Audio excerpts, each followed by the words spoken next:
Signs of the times. Bible prophecy. Trump's first week back. 51 executive actions.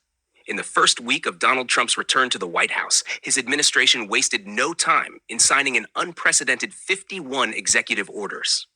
This fast-paced change signals a shift in both domestic policy and foreign relations, particularly in the Middle East. However, as true Christians, we must remember that while we follow prophecy, we do not support any political actions, groups, or organizations. True Christians must remain neutral and not align ourselves with political agendas. We also acknowledge that our faith does not support the state of Israel as a political entity, but rather, we pray for the peace of Jerusalem and the fulfillment of God's promises to his people, the church. We recognize the people of Israel as important within the broader context of biblical prophecy, but our focus remains on God's plan, which transcends human politics. The prophetic landscape, Israel, Islam, and the West. As we reflect on recent events, it is crucial to understand the geopolitical context of Bible prophecy, especially concerning Israel, Islam, and the West. 1. Israel and Armageddon.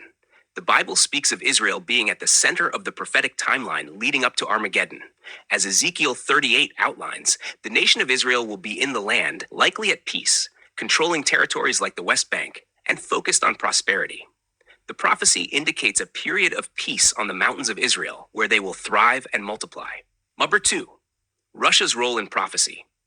Russia, often associated with the term Rosh in Ezekiel 38, 1-2, is expected to play a significant role as a militaristic power moving from the north. This power, aligned with nations such as Iran, Libya, and others, will eventually invade Israel, moving through Constantinople and into Egypt. Russia's retreat from Syria and its increasing influence in the region are seen as part of this larger prophetic movement. 3. The role of the United States and Britain, Tarshish. The Bible also mentions the merchants of Tarshish, traditionally believed to refer to the British Isles and their colonial offshoots, including the United States. While these nations do not actively defend Israel in the time leading to Armageddon, they may protest or question the northern invader, Russia. The expectation is that they will be isolationist and passive in global conflicts, more focused on their internal affairs. Number 4, the Palestinians and Gaza.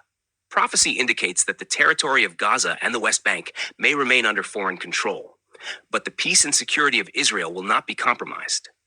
Israel is expected to maintain a position of strength, leading to greater stability and calm in the region, despite the ongoing tension with Palestinian forces. Trump's executive orders, impact on the Middle East. Trump's 51 executive actions include several key decisions that may affect the Middle East, particularly in relation to Israel. Some of these decisions include: 1. America First doctrine. Trump's focus on an America First policy, including reevaluating foreign aid, could signal a more isolationist approach. This retreat from global entanglements may allow Russia to expand its influence in Europe and the Middle East. From a prophetic standpoint, this aligns with the idea that the U.S. and its allies will not intervene to protect Israel in the last days. 2. Energy policy and impact on Iran and Russia. Trump's energy policies, especially his focus on increasing domestic energy production, may weaken both Iran and Russia economically.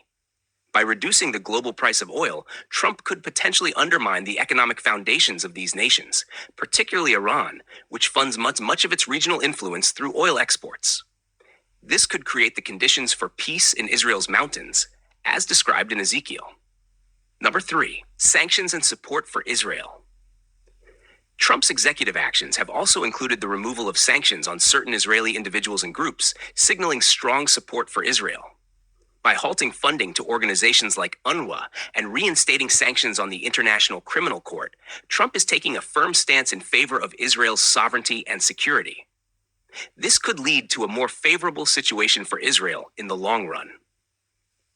The biblical framework, waiting for the return of Christ.